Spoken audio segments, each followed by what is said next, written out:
everyone, and welcome to Journey with the Kellers. My name is Amanda Keller, and today we are in the Keller kitchen. Now today it is really hot outside. We are at like 100 degrees here in the Midwest. It's like record highs. So I really didn't want to come home and put something in the oven. My air conditioning is already struggling to keep up, so I didn't want to add more heat if I could help it. So I decided to do something special to me, and that is from this little box. Now, when I was a kid, it didn't look like this. When I was a kid, it was a metal box with like an orange or yellowish lid with I think a mushroom on top or something. But inside was all of these recipes from my mom. So when I was little, I used to watch my mom cook a lot. And my mom seemed to be able to take the simplest things and turn them into something delicious, and also do it on a budget. So of course we were a family that didn't have a whole lot of money. So she had to make things taste good, but still not spend a lot of money. And so a lot of times whenever we went to family Christmas parties or anything else, her idea was to find something cheap but delicious to take with us. And this is one of the things that she took a lot, and has now become almost basically a tradition in our family at every party, whether it's a birthday party, a holiday party, or whatever. It's also become a tradition that when anybody new comes into the family, whether through marriage or, a new child or whatever else, that they are introduced to this recipe, and their approval is almost a must. No, I'm kidding. That's not true. But anyways, so my mom has no idea where this recipe came from.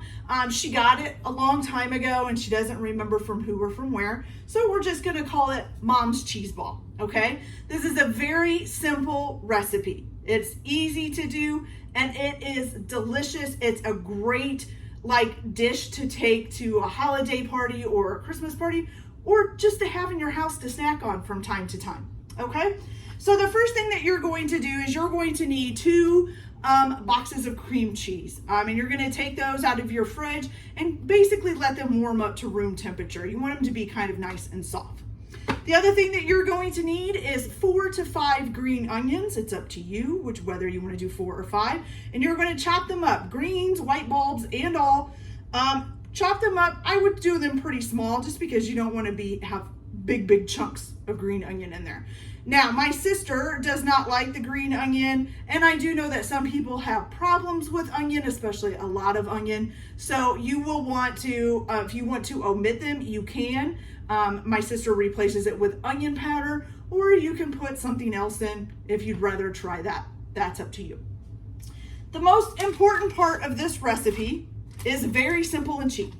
This is budding corned beef. Now, I don't know if there's anybody else who makes corned beef quite like this, but this is what we use. It's budding, it's really cheap, and you use 3 packages of it, okay? And so for these 3 packages, what you're gonna do is just take your corned beef out and you just stack it up, all on top of each other, okay?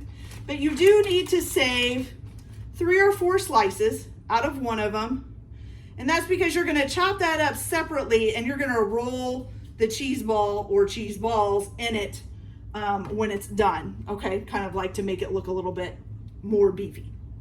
Okay, so you're basically gonna cut this into squares. Excuse me, can't let my dog get that onion. So you just kind of go down the line here, cut it this way, all the way down into little slices. Okay, then turn it if you can, and then cut the other way. So you're basically making little squares or rectangles or whatever you want to call them out of the corned beef, okay? And like I said, we use budding. That's the only kind I've ever seen that's really thin like this. I've seen corned beef like in the deli, but they can't cut it this thin usually. So yeah, so we just use budding. It's cheap, it's easy, and it gets you what you need. Okay, so now you're gonna take your cream cheese and you're going to put it in a bowl. And my mom did tell me, surprisingly enough, because she does not like to use her hands, that the best way to mix this is with your hands. Now, my mom is very, very picky about how she mixes things. She don't usually like to get her hands dirty, but for this, she will. Okay? You're gonna go ahead and add all your onion in there.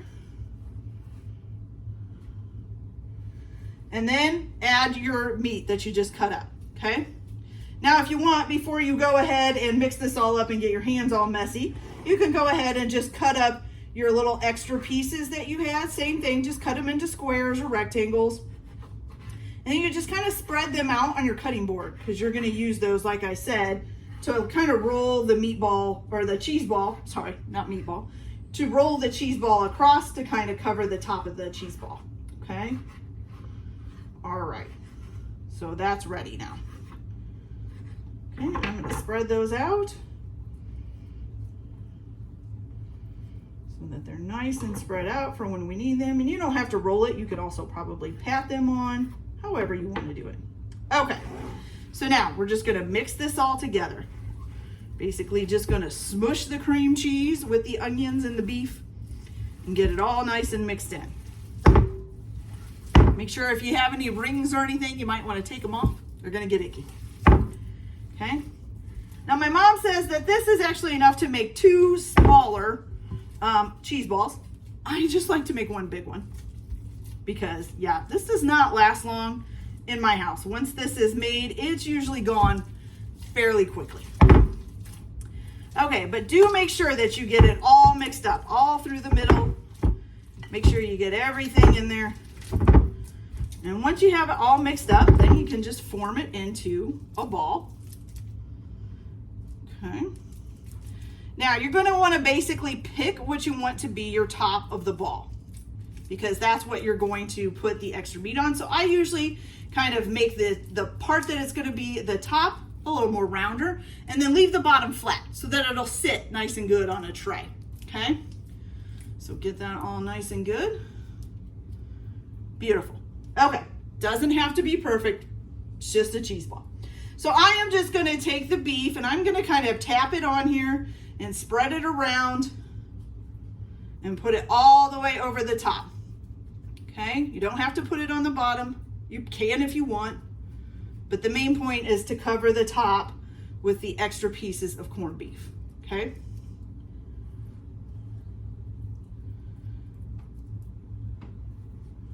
Get this all on there. You don't want it to be like piles of corned beef. You just kind of want it to look like little pieces of corned beef. It's not going to be perfect. It's going to get destroyed as soon as somebody dips into it. So, you know, just remember that. Okay. So now that we have that all covered, and she is beautiful. Look at that. Doesn't that look delicious? I know it probably really doesn't, but it is delicious. This is like my favorite thing, okay?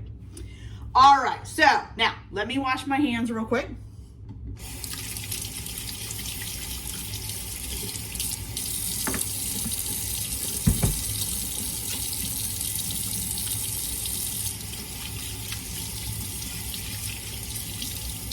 All right, so now we got our hands washed. So now, how do you serve this? Well, you could get a nice, if you have a round serving tray, that's the best if you're gonna like take it to a party or something. If you're just gonna use it at home, I would just put it, not in this big of a bowl, I just use this one to mix it, probably a smaller bowl, okay? And then you put it, of course, in the center of the tray. And if you're going to serve it, you know, and try to make it pretty, you can also just place the bowl with the cheese ball in it in the middle of the tray, whichever way you want to do. And then you're just going to take like normal buttery round crackers. These are generics. You can do Ritz, whatever you want. You can also choose any kind of cracker. If you'd rather do wheat thins, you can do that. If you'd rather do saltines, you could probably do that. Although I don't know that saltines would be as good. Okay, so now you can either dip this into the cheese ball, or it can be pretty like my mom. She's got this cute little like cheese knife, I guess. I don't know what it's called. It's this little knife that sticks in there and then you can just put it on there. I'm just gonna dip for right now, okay? All right, so you're gonna put some cheese ball on your cracker, whatever kind of cracker you're using, and you're gonna eat.